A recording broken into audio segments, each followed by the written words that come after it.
What's up, YouTube? It's the Action Figure Grader coming back to you with another video.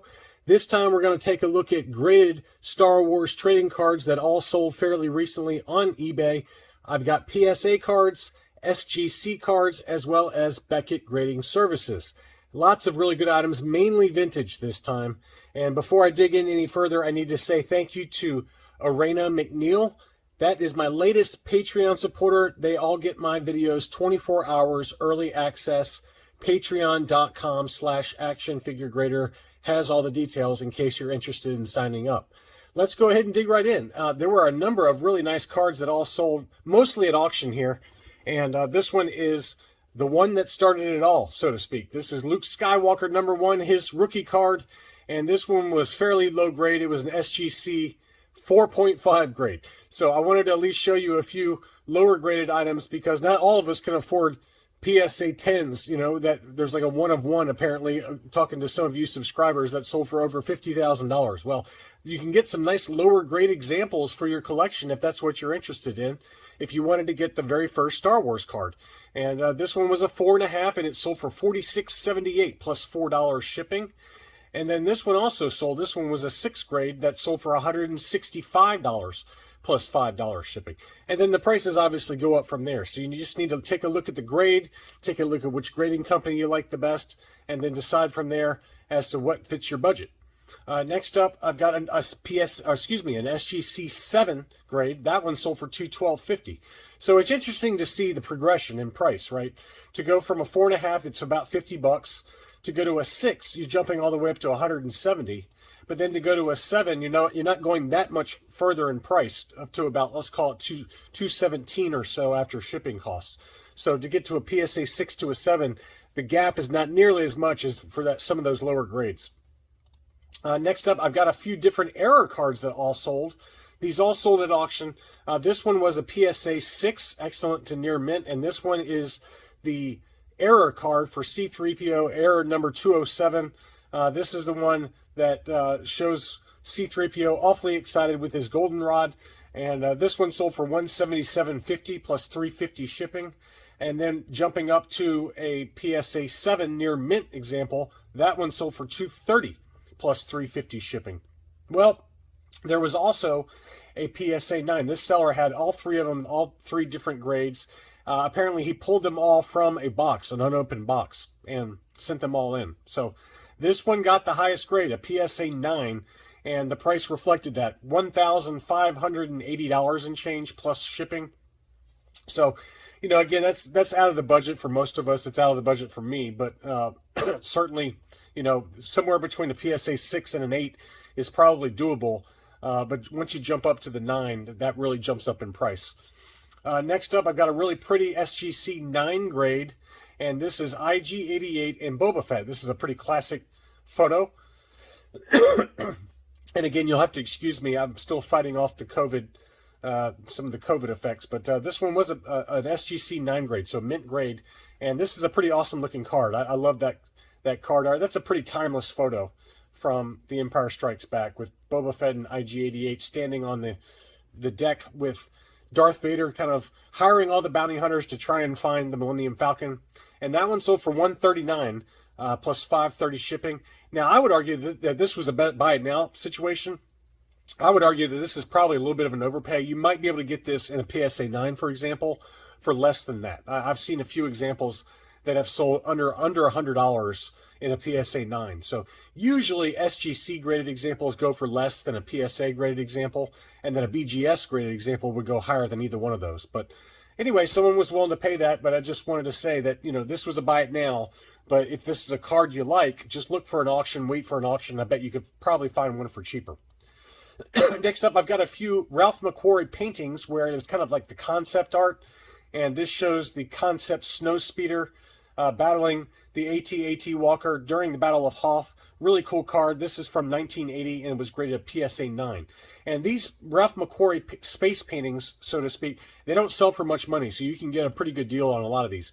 Again, it was a PSA 9 and it was listed for $50, and the best offer that was accepted was $37. So for a very reasonable price, you can get a vintage Star Wars trading card in a PSA 9 for not much money if you like these kind of concept art looking Ralph McQuarrie space paintings. The other one that he had was this one. I really like this one. This shows Luke after he crash landed in the swamps of Dagobah. And again, it's another space painting. There's maybe like 10 or so of these different kind of cards with Ralph McQuarrie concept paintings. And again, it was a PSA 9, and that one sold for $50 plus $6 shipping. So again, you know, with some patience, you can find some pretty good deals on a lot of those, you know, secondary cards that maybe don't command quite the premiums that some of the other cards do. And speaking of cards that command a premium, we're going to dig into some of those now. Some of them were auctioned, some of them were not. This one I had on my watch list for a while. This is the rookie card, the Starfile Official Business Boba Fett, and it's in a PSA 9. And it was listed for $400, and these have typically sold for between $340 and $360 in an auction. Well, it was listed for $400, and then maybe after it sat on the market for about 2 or 3 weeks, I received an offer for $300. And I didn't have the money to buy it, unfortunately, but as soon as that offer hit, it sold. So this sales price that shows on here sold for $400.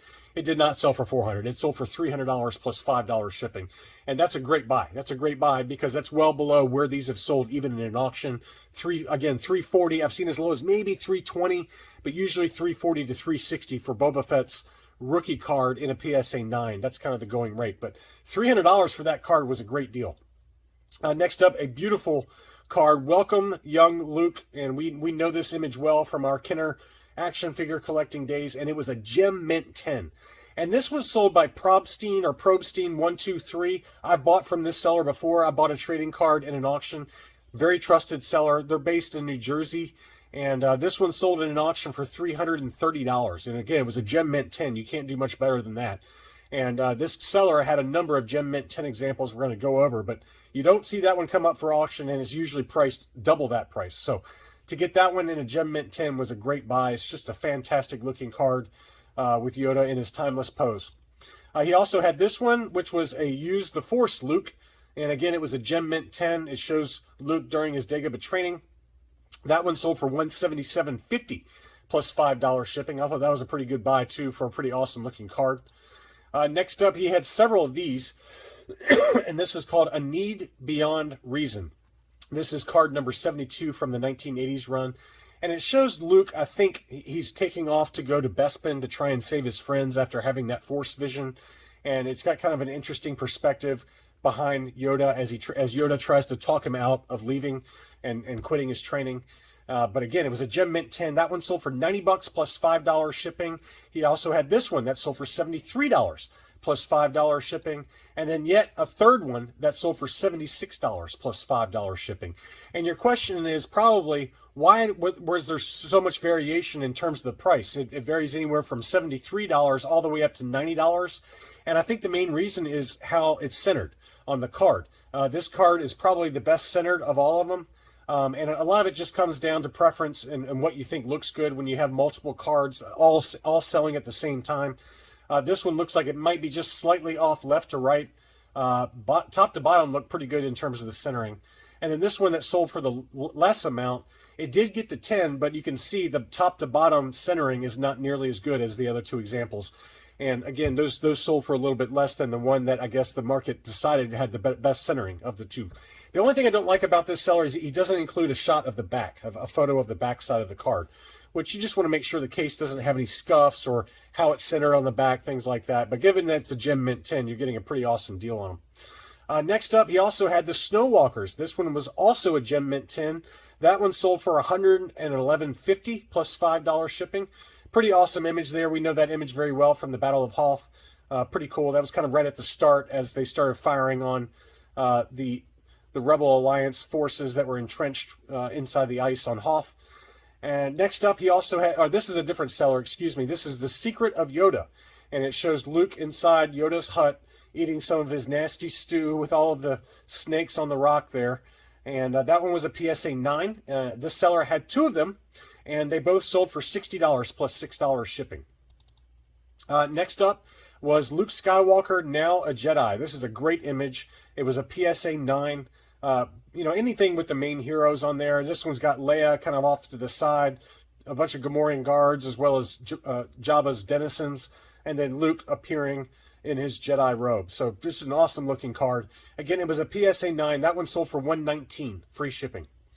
Next up, I've got an interesting one. This one was a BGS authenticated, not graded, because it was kind of a custom card. It says signature card, Natalie Portman.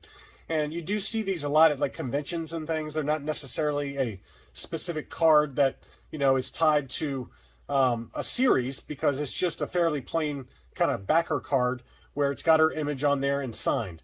And so I don't think that this was released in like a pack or anything like that. This was probably some kind of convention exclusive, but it was listed for $900. The best offer that was accepted was $700 plus $6 shipping. So usually anything signed by Natalie Portman does command big money, because she does not do a lot of signings and she does charge a lot.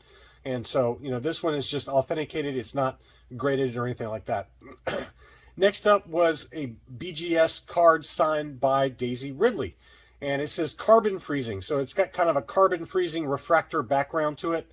And again, the autograph only is graded on this one.